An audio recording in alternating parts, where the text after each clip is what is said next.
Hi, I'm Mike Kubicek, an applications engineer with Worldwide Electric.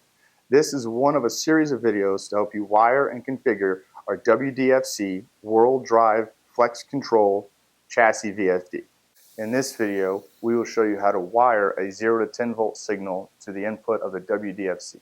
With the WDFC, if you are using a 0 to 10 volt speed pot 3-wire for speed reference control, you will wire into terminals CM, VR, and V1. You will land your common wire into terminal CM.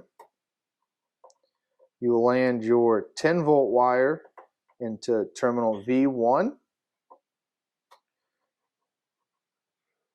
And you will land your reference wire, bringing your signal back to the drive, in VR.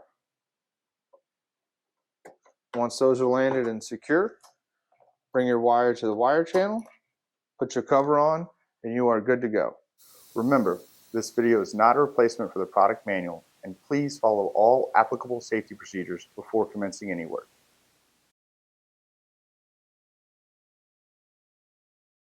I hope you found this video helpful. Remember, our website is an excellent source of product documentation, and we have other helpful videos on our YouTube channel. We also have applications engineers available to answer questions for your specific application. Lastly, remember, our tech support is available 24/7, 365 days a year. And thank you for being a Worldwide customer.